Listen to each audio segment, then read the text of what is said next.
राधे राधे। जय श्री कृष्णा।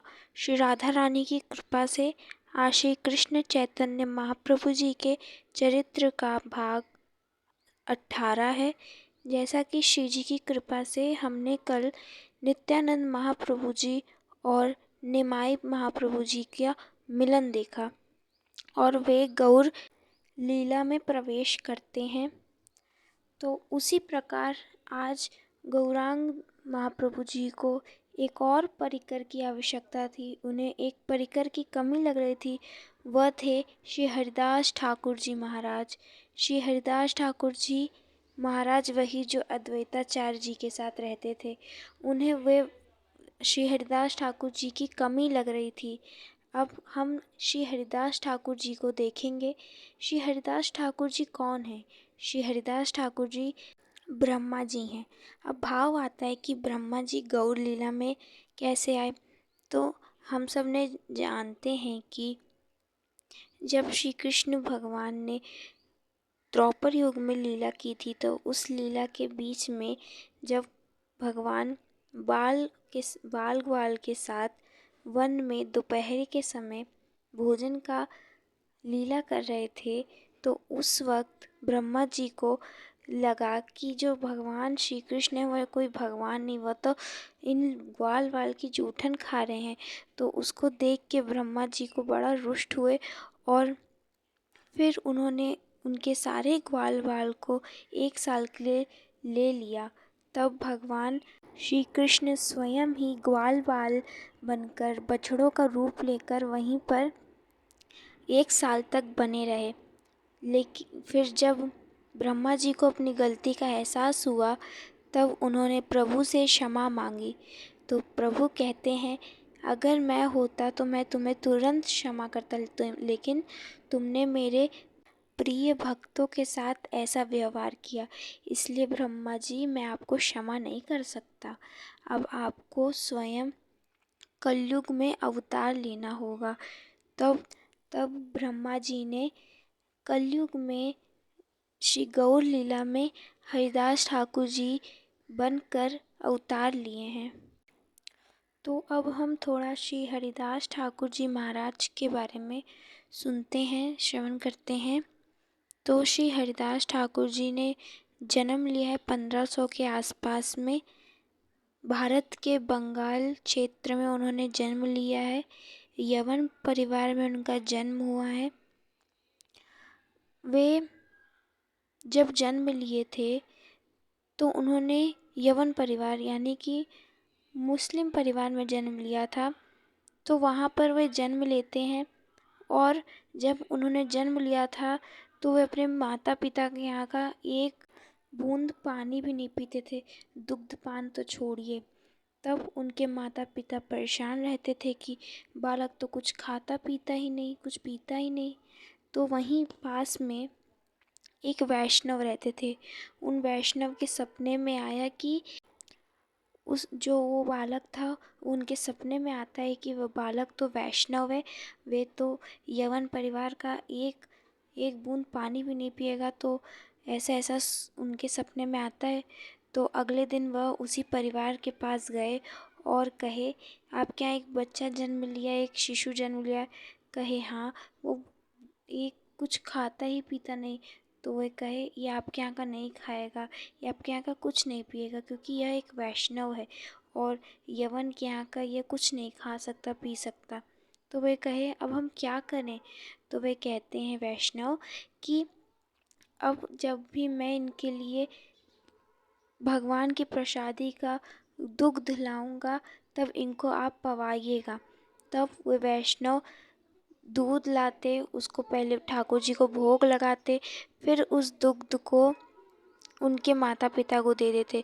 तो वह दुग्ध उनके रोई के फोए से एक एक बूंद उनके मुख में पिलाते।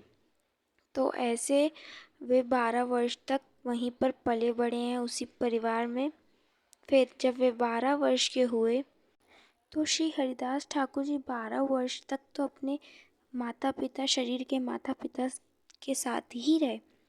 लेकिन जब वे 12 वर्ष के हुए तो उन्होंने अपना घर त्याग दिया और वह घर त्याग कर वह जंगलों में चले गए, वनों में चले गए और वहाँ पर भगवान श्री कृष्ण के प्रेम में वह भक्ति करने लगे, भक्ति में चले गए हैं, उपासना कर रहे हैं। तो ऐसे श्री हरिदास ठाकुर जी वनों में भटका करते थे श्री कृष्ण की चाह में, श्री कृष्ण के प्रेम की चाह में। तो उनके भाग इतने खुल गए कि उसी वन में परम भक्त माधवेंद्र पुरी जी उनको मिल गए। माधवेंद्र पुरी जी आ गए और जैसे उन्होंने माधवेंद्र पुरी जी को देखा है तो वैसे ही वहाँ उनके चरणों में लौट कर कहने लगे, हे संत भगवान, मुझ पर कृपा करें, मुझ पर कृपा करें, यह कृपा करें कि मुझे भगवत प्राप्ति कैसे होगी, आप कोई मुझे मार्ग बताइए। हे संत भगवान, आप मुझ पर कृपा करें। हे गुरुदेव, मुझे श्री कृष्ण भक्ति प्रदान करिए। हे गुरुदेव, कृपा करिए।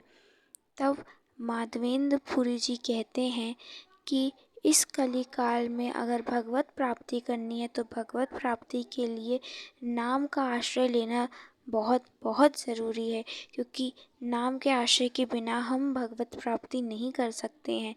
तब श्री हरिदास ठाकुर जी महाराज को माधवेंद्र पुरी जी महामंत्र प्रदान करते हैं, उन्हें नाम प्रदान करते हैं और फिर वे नाम को लेकर इतने प्रसन्न होते हैं जैसे कि स्वयं श्री राधे कृष्ण उनको प्राप्त हो गए हों। तब वे प्रश्न करते हैं, हे गुरुदेव, मैं कैसे नाम करूं, मुझे आज्ञा दीजिए। तब वे कहते हैं कि तुम प्रतिदिन 3.25 लाख नाम करो, 3.25 लाख नाम करो, नाम का जाप करो।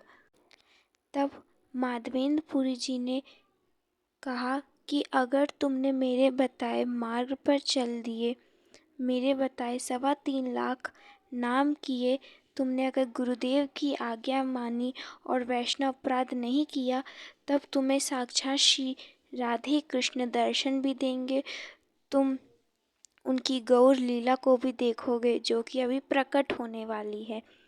और इतना सारा आशीर्वाद दे दिया है माधवेंद्र पुरी जी ने।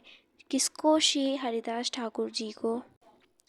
तो श्री हरिदास ठाकुर जी महाराज को मंत्र प्रदान करते हैं माधवेंद्र पुरी जी और उनको वह नाम भी देते हैं कि आज से तुम्हारा नाम होगा हरिदास ठाकुर। तो तब से उनका नाम श्री हरिदास ठाकुर जी महाराज पड़ा है। अब उनके गुरुदेव ने उनको आज्ञा दी है। अब श्री हरिदास ठाकुर जी महाराज प्रतिदिन 3.25 लाख नाम का जाप करते हैं। उसे अलग अलग विधियों से करते हैं। 1 लाख ओम पांसु करते हैं, 1 लाख बोल बोल के करते हैं और जो 1 लाख बचता उसे वह मानसी रूप से जपा करते थे। तो श्री हरिदास ठाकुर जी महाराज खूब अश्रुपात कर करके रोते रोते नाम जप करते, हरे कृष्ण कृष्ण कृष्ण हरे हरे, हरे राम राम राम हरे हरे।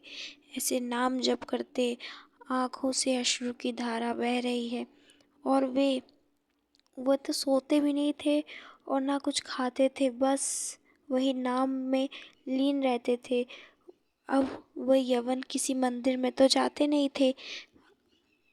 तो श्री तुलसी महारानी जी को अब एक गोबर पर लेप कर उनको विराज करके उनकी परिक्रमा करते थे और अपने नाम को जपा करते थे, हरे कृष्ण कृष्ण कृष्ण हरे हरे, हरे राम राम राम हरे हरे।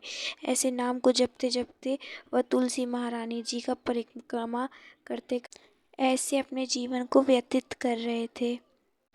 श्री जी की कृपा से आज की चर्चा का हम यहीं अंत करते हैं। श्री जी की कृपा से कल हम आगे की चर्चा को आरंभ करेंगे, शेष चर्चा कल करेंगे। तब तक के लिए आप सभी को राधे राधे, जय श्री कृष्णा।